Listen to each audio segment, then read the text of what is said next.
Hello students, आज की video में हम लेके आए हैं कूलॉम नियम पर आधारित सवाल और उनके हल। तो देखते हैं हम पहला सवाल कि दो ठीक एक समान धातु की गोलियों पर आवेश क्रम से +40 माइक्रोकूलम तथा -10 माइक्रोकूलम है तथा इनके बीच की दूरी 2.0 मीटर है। इनके बीच कितना और कैसा बल लगेगा? प्रश्न को बड़े ध्यान से पढ़ना है और क्या क्या बातें उसमें दी गई हैं उन्हें हम लिखते चलते हैं। तो यहाँ आप देख रहे हैं कि दो विपरीत आवेश दिए हैं। कैसे आवेश दिए हैं? विपरीत। एक प्लस आवेश है और एक माइनस है। तो निश्चित रूप से इनमें क्या होगा?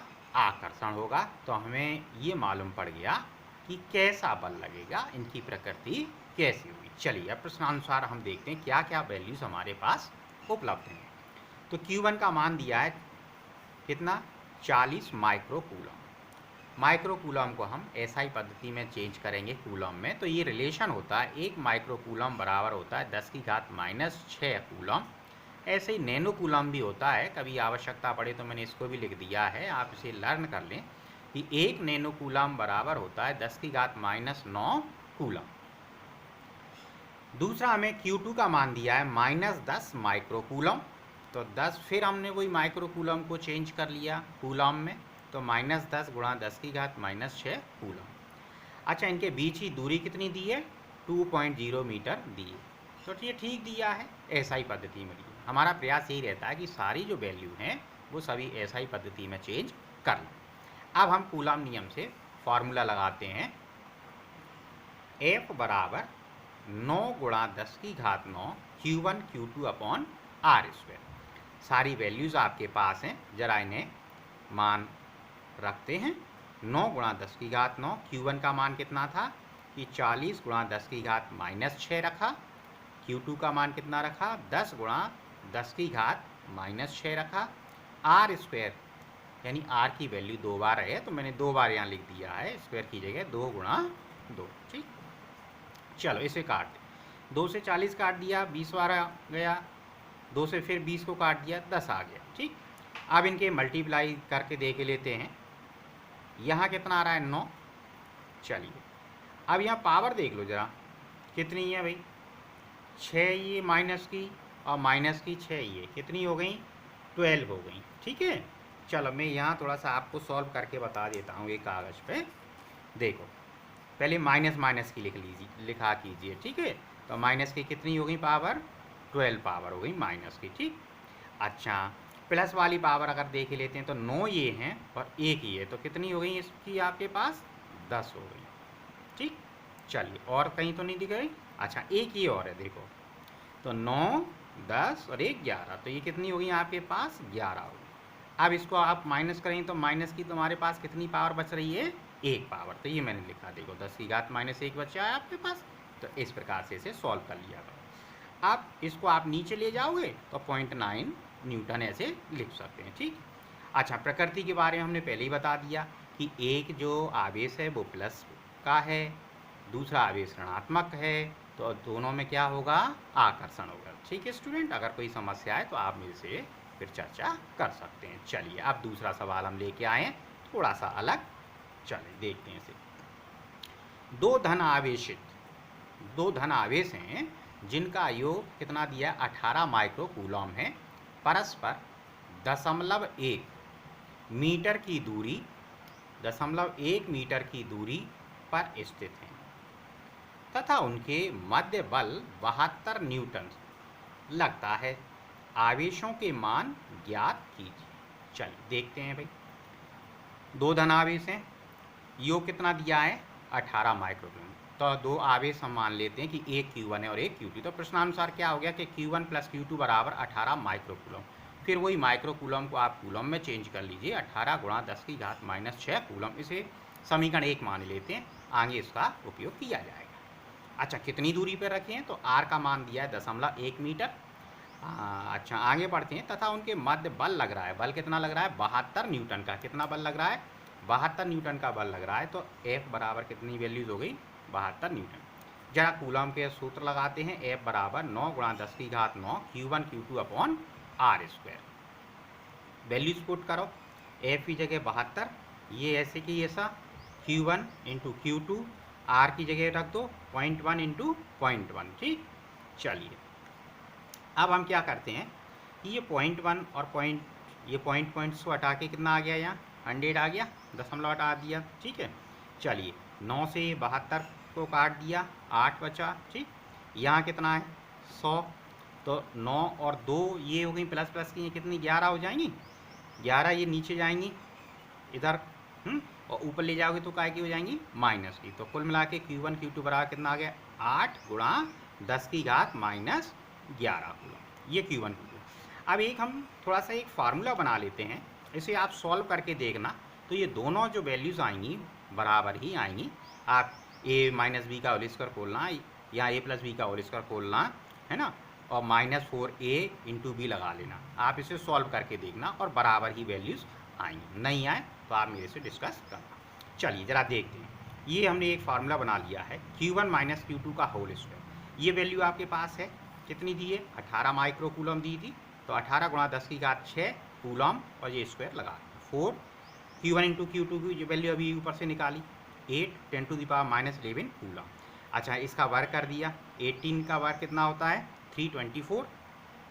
अच्छा इसका 12 हो जाएगा। अच्छा 8 चौक 32, पर हमने क्या किया, इसे 320 में बना लिया है और यहाँ एक पावर बढ़ा दी मैंने। ऊपर कितनी है -11, अब यहाँ कितनी हो गई -12। एक नीचे लाएंगे वो 0 से 0 कट जाएगा, वैल्यू वही रहेगी सेम, कहीं कोई परिवर्तन नहीं। ठीक है, अब क्योंकि ये बेस सेम बनाना था ना मेरे को इसका आधार, तो देखो ये 10 की घात -12, यहाँ भी 10 की घात -12 है ना, तो इसे आप कॉमन ले लेंगे तो कितना बचेगा, 324 में से 320 घटाएंगे कितना आ जाएगा, 4 आ जाएगा। ठीक, चलिए तो अब आपके पास जो वैल्यू आई वो क्या आ गई कि Q1 माइनस Q2, इसका वर्गमूल ले लेंगे तो कितना हो जाएगा, यहाँ 2 और यहाँ कितना हो जाएगा -6 कूलम। ये कौन सा हो गया, समीकरण 2। अब समीकरण 1 और 2 को हम सॉल्व करते हैं जरा। चलिए देखते हैं। Q1 प्लस Q2 18 प्लस 10 की घात -6, Q1 माइनस Q2 2 गुणा 10 की घात -6। ये आपस में कट गए, जोड़ने पर ये कट जाते हैं, विलोपन भी दिए। अच्छा Q1 कितने हो गए, 2Q1 हो गए, 18 और 2 20 हो गए, 10 की घात -6। आप क्या करते हैं, 2 से डिवाइड कर दो तो कितना आ जाएगा, 10 आ जाएगा, 10 की घात -6 कूलम। तो इसे अगर आप माइक्रो में लिखना चाहते हैं तो कितना आ गया, 10 माइक्रो कूलम। अब ये जो Q1 की वैल्यूज़ आ गई है, आप किसी भी वैल्यूज़ में यहाँ पे रख सकते हैं। वो 18 वाला है ना, यहाँ पे जो आप रख सकते हैं Q1 प्लस Q2 बराबर 18। अब Q1 की वैल्यू 10 आ गई है ना, तो 10 को आप उधर को ले जाओगे तो 18 में से 10 गया, कितने बचेंगे, 8 बचेंगे। तो इस प्रकार से आपको ये दोनों मान यहाँ पे प्राप्त हो जाएंगे। पहला मान क्या प्राप्त हो गया, 10 कूलम, और दूसरा मान क्या हो गया, 8 कूलम। और बात भी सही निकली। प्रश्न आपका क्या कह रहा था कि दोनों जो आवेश हैं उनका योग कितना आना चाहिए, 18 माइक्रो कूलम। तो आपका 18 आ गया। कैसे आ गया कि Q1 10 हो गया और Q2 8। 10 और 8 कितने हो गए, 18। ठीक है स्टूडेंट, चलिए अब हम देखते हैं एक अगले अलग प्रकार का सवाल देखते हैं। दो आवेश प्लस Q तथा प्लस 4Q एक दूसरे से स्मॉल d दूरी पर है। ठीक है, दो आवेश ले लिए, प्लस Q है और एक प्लस 4Q है, एक दूसरे से कितनी दूरी पर है, स्मॉल d। एक अन्य आवेश कैपिटल Q को दोनों आवेशों के मिलाने वाली रेखा पर इस प्रकार रखा जाता है कि तीनों आवेश संतुलन में रहते हैं। देखो कितनी अच्छी बात कही है। प्रश्न में ये कह रहे हैं कि एक आवेश और लीजिए आप कैपिटल Q, और इन्हें इस प्रकार से रखो कि वो कैसे आ जाएं, तीनों संतुलन की अवस्था में आ जाए। तो आवेश Q का मान और इसकी स्थिति ज्ञात कीजिए। तो देखो एक आवेश प्लस Q है, दूसरा आवेश प्लस 4Q है, तो कैपिटल जो Q आपने लिया उसका मान क्या होगा, ये यहाँ पूछना चाह रहे हैं। और कितनी दूरी पर रखें, ये प्रश्न आपसे पूछ रहा है। चलिए तो ज़रा इसका डायग्राम बनाते हैं। एक बिंदु A ले लिया जिस पे हमने प्लस Q आवेश रखा है, एक बिंदु B ले लिया जिस पे 4Q आवेश। अभी हमें मालूम नहीं है और हमने यहाँ बीच में कैपिटल Q आवेश ले लिया जो A से कितनी दूरी पे है, x दूरी पे। अच्छा दोनों ये कितनी दूरी पे थे, d दूरी पे थे। तो ये 4Q से कैपिटल Q कितनी दूरी पे हो गया, d माइनस x दूरी पे हो गया। ठीक है। चलिए अब इन पर ये F1 F2 ये तो आपको समझ में आ जाएंगे, क्योंकि देखो ये प्लस है ये प्लस है, तो प्लस प्लस में प्रतिकर्षण होगा, इसलिए F1 इधर की ओर लग जाएगा, है ना। अच्छा 4Q के कारण जो बल लगेगा वो F2 दूसरे की दूर की ओर इधर को हो जाएगा, क्योंकि इनमें भी क्या हो रहा है, प्रतिकर्षण। चलिए आगे बढ़ते हैं अपन। चित्र में प्लस Q तथा 4Q आवेश क्रम से A और B बिंदु पर एक दूसरे से स्मॉल d दूरी पर स्थित हैं। बिल्कुल चित्र के अनुसार बात कीजिए। अब अच्छा देखिए, बिंदु O पर रखे Q पर, O पर कौन सा आवेश रखा है, कैपिटल Q रखा है, पर आवेश प्लस Q के कारण बल। तो Q के कारण इस पर कितना बल लग रहा है वो हमने न्यूटन का फार्मूला यहाँ पे कूलम का नियम लगा दिया कि F1 वेक्टर बराबर 1/4πε0 Q1 Q2 बटे R स्क्वायर है ना। तो अब यहाँ देखो, यहाँ क्या बनेगा कि Q1 की जगह तो स्मॉल q है कैपिटल, और Q2 की जगह पे क्या है, कैपिटल Q है, ये रख दिया। और जहाँ दूरी R होती थी पर यहाँ दूरी कितनी है, x है, तो x स्क्वायर है। जैसा हमने क्या बताई, A से O की ओर, इधर दूर की ओर है ना F1, तो इसलिए। चलिए 4Q के कारण ऐसी लगा दी F2 1/4πε0। यहाँ अब इस कौन से, ये 4Q है, ये कौन सा है, कैपिटल Q है, और इनके बीच की दूरी कितनी है, d - x, और d - x का होल स्क्वायर होगा।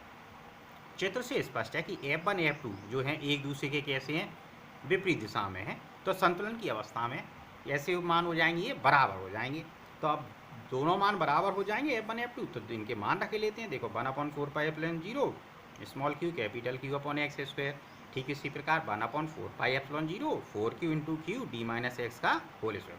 अब आप देख रहे हैं ये पद आपस में कट जाएंगे, small q capital Q small q capital Q ये कट गया, क्या बचा 1/x स्क्वायर इक्वल टू 4 और d - x का होल स्क्वायर। चलिए वर्गमूल ले लो, 1/x, इसका 2 हो जाएगा, इसका d - x, क्रॉस मल्टीप्लाई कर देते हैं, यहाँ d - x हो जाएगा, और इसका करेंगे तो कितना हो जाएगा, 2x हो जाएगा। चलिए अब x को उधर ले जाएंगे, प्लस के हो जाएंगे, कितने हो जाएंगे, 2x और x कितना हो गया, 3x हो गया। अच्छा x बराबर कितना हो जाएगा, ये 3 कहाँ जाएंगे, नीचे आ जाए, d/3। तो ये क्या निकल आया, ये आपकी डिस्टेंस निकल आई कि A से जो है वो कितनी दूरी पे, d/3 दूरी पर है। ठीक है। चलिए अब हम जरा ये देखते हैं कि इसका मान कितना होगा। चलिए तो मान दे के लेते हैं, मान दो तरफ से निकाल सकते हैं, चाहे तो आप प्लस ए जो पॉइंट है वहाँ स्मॉल प्लस Q है उसके कारण भी निकाल सकते हैं, और बिंदु बी पर जो प्लस 4Q आवेश है उसके कारण भी ज्ञात कर सकते हैं। तो मैंने यहाँ पे आपको समझाया है प्लस Q से किस प्रकार से निकाल, सेम तरीका है, बिल्कुल आप करके देखना, और नहीं आए तो मेरे से डिस्कस करना। चलिए बिंदु A पर आवेश प्लस Q पर कुल बल तो कितना होगा। अब प्लस Q पे बल दो कारण से होगा, देखते हैं कैसे कैसे होगा। एक तो इसके कारण भी लगेगा और दूसरा इसके कारण भी लगेगा। ठीक है, तो इसके कारण लगा वो बल भी लिखो, और प्लस 4Q के कारण इस पर कितना बल लगा वो भी लिखो। चलिए अपन लिखते हैं भाई, F बराबर 1/4πε0 small q capital Q x square, और प्लस 1/4πε0 Q 4Q, और दूरी कितनी थी, d थी, तो d स्क्वायर हो गया। ठीक है। चलिए अब संतुलन की अवस्था में ये क्या कह रहे हैं कि मान कैसा होगा, शून्य होना चाहिए, परिणामी बल कितना होना चाहिए, 0 होना चाहिए। तो जब अगर ऐसी बात है तो हमने क्या लगा दिया फिर भाई, जो कॉमन चीज़ें थी, क्या क्या कॉमन है, कॉमन देख लो जरा एक बार फिर देख लें। ये कॉमन है, इसमें 1/4πε0 कॉमन आ जाएगा, स्मॉल q कॉमन आ जाएगा। ठीक है, ये सब आप इसमें से कॉमन ले लीजिए, और इतना कॉमन लेने के बाद आप फिर क्या मान बचेगा कि Q/x² और plus 4 small q d square, और इसको क्या कर दिया हमने 0, क्यों कि परिणामी बल क्या होगा, शून्य होगा, क्योंकि Q कैसे हैं, संतुलन होने के लिए ये आवश्यक है। अगर Q संतुलन के संतुलित है तो परिणामी बल कैसा होना चाहिए, शून्य होना चाहिए। इसे ध्यान में रखें, हमेशा ये कंडीशंस लगेगी जब भी आवश्यकता पड़ेगी। चलिए तो बराबर हैं, तो ये बात कहाँ चली जाएगी, बटे में चली जाएगी, तो वो 0 ही मान आएगा। ठीक है, आपके पास क्या बचेगा, Q/x² plus 4Q/d² is equal to 0। इसको आप इधर लाएंगे तो माइनस का हो जाएगा, x² को इधर मल्टीप्लाई कर दीजिए। ठीक है, x की आपने वैल्यू निकाल ही ली है, तो वो हमने क्या रख दी, d/3। तो ये कितना हो जाएगा, d²/9, d² से d² कैंसिल हो जाएगा। ठीक है, तो d² से d² कैंसिल हो जाएगा आपका, तो हमारे पास कितना बचेगा कि -4Q/9। तो क्या निकला आंसर कि इस प्रकार आवेश Q बराबर कैपिटल Q है, कितना मान निकल आया, -4Q/9 को प्लस क्यू से d/3 निकाला था ना x का मान, वो d/3 दूरी पर आवेश प्लस 4q की ओर रखना होगा। यानी d/3 जो था, x की वैल्यू कितनी आ गई है, देखो इस पर आपको मैं बता दूं, x की वैल्यू d/3 आ गई, तो यहाँ से कितनी दूरी पे रखा है, d/3 दूरी पर रखा है। तो ठीक है, तो इस प्रकार आज हमने कुछ अलग अलग तरीके के कूलॉम नियम पर आधारित सवालों को हल किया। गाइस, आप और भी सॉल्व करना स्टूडेंट्स इस आधार पर, और कोई प्रॉब्लम आए तो आप मेरे से पूछना। अगर आपको आज का वीडियो पसंद आया होगा तो आप ज़रूर इसे लाइक करें, सब्सक्राइब करें, ठीक है, ताकि मेरी वीडियो आपको लगातार मिल सके। धन्यवाद।